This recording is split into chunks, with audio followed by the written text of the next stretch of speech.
Hey, money bags. Money bags. Hello, money bags. I don't know if I should feel flattered or if I should be offended. Definitely flattered. Oh, dude. Did you ever have that moment when you didn't have a lot of money and you're like, oh my gosh, if I could just save $25 or $50? Yeah.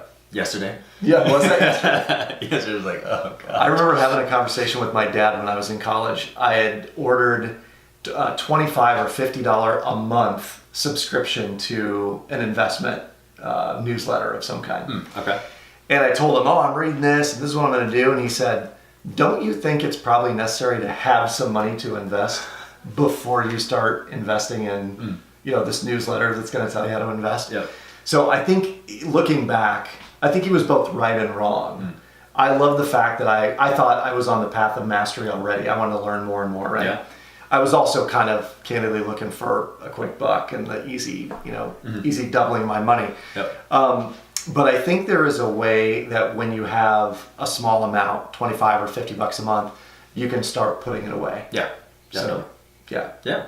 The first thing that comes to mind, especially with, I think in the past, and I'm talking about, decades ago, like you really, the whole wealth conversation was really for the wealthy, the top 1%, New York, Wall Street, etc. Yep. But with the new apps that are out there, the one particular that comes to mind is Acorns, right? Which is essentially connecting your checking account, and anytime you make a transaction, it's rounding up to the nearest dollar and taking that literally cents at a time and putting it into some investment portfolio. Yeah. It's something that I don't need to think about, or people don't need to think about. Right.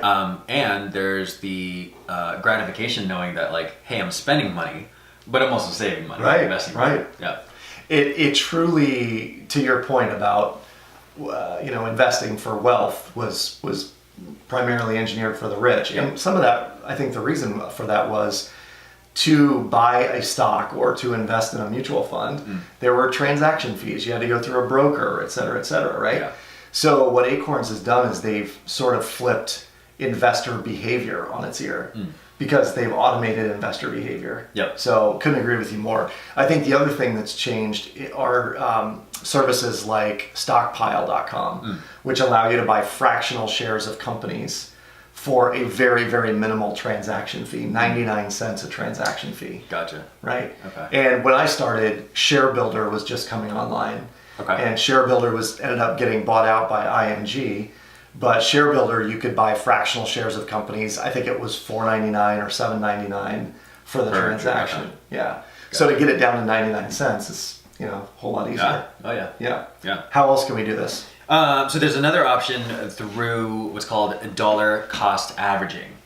And so, if you don't, so the topic is how to invest when you don't have that much money. The way dollar cost averaging works is, regardless of a stock that would say fluctuate in price from all the way from, let's just say $20 to maybe $30 or $40.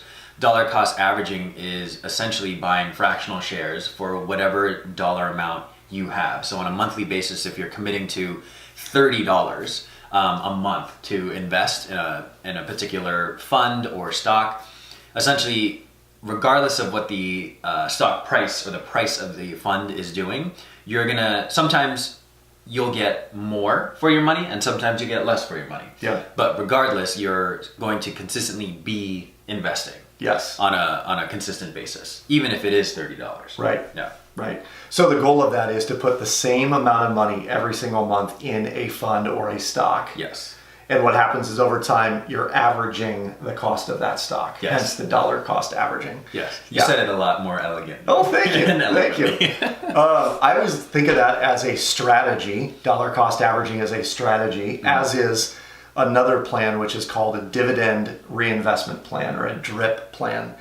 And when you are dollar cost averaging into a stock or a mutual fund, meaning you're putting that $30 or $50 a month into that every single month, month in, month out, you can elect to have the dividends from that stock or that fund be reinvested back into the fund. So if you're buying shares of stock in Hershey's, as an example, we'll talk about them in a minute, every time Hershey's pays out a dividend, you're actually buying additional shares of Hershey's stock with your dividends.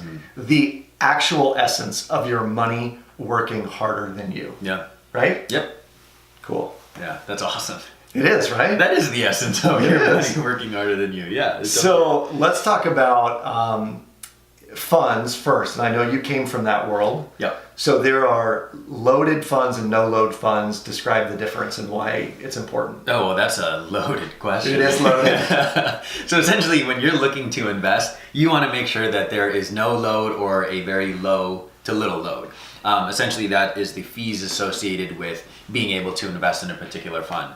The reason why these fees exist is because you might have access to certain managers or certain investments. And so some of the bigger companies like Vanguard or Fidelity have very low load or no load funds, which would essentially allow you to make sure that all the money that you're investing is actually going to that and not fees. Right. Yeah. Right. So if you want to get loaded, you want to make sure you have no load. Yeah, it's funds, yeah, right? It's a Or little low load. little mindset. Yeah. You want to get loaded? No load. So I mentioned Hershey's, and here's why it's important to note.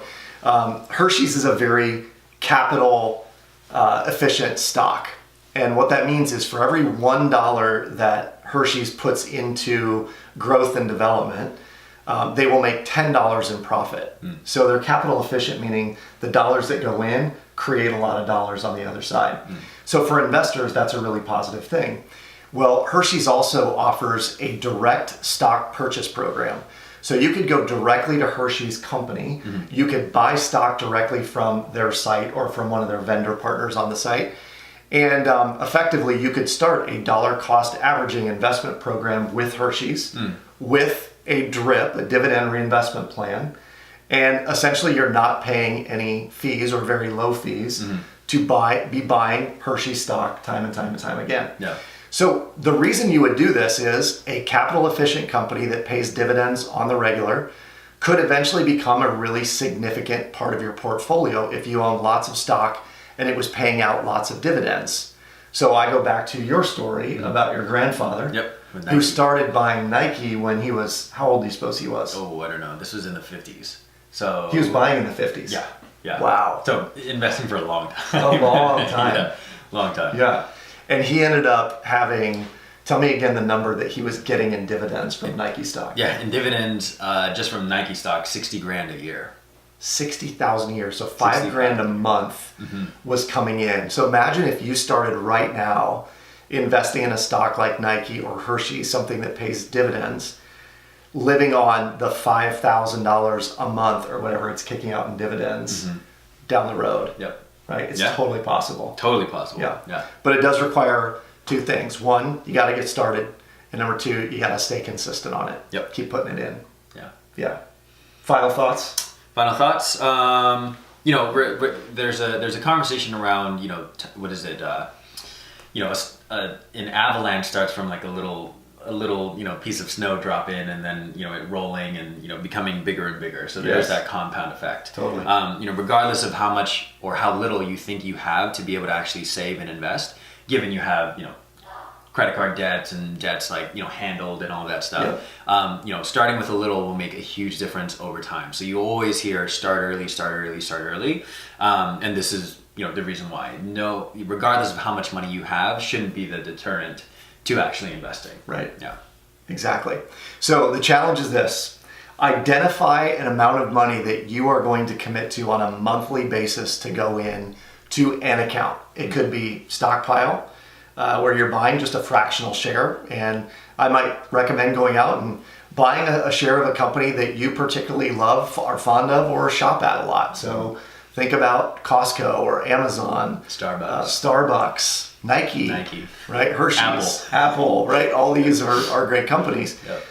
So buying a small amount every single month in, month out, using something like stockpile or going directly to the source like a Hershey's direct stock purchase plan. Look into your options and then just commit and get started. Yeah. Ready to get locked and loaded. Let's get loaded. Let's get loaded. No load. All righty. Explorers, we will see you tomorrow. Bye-bye.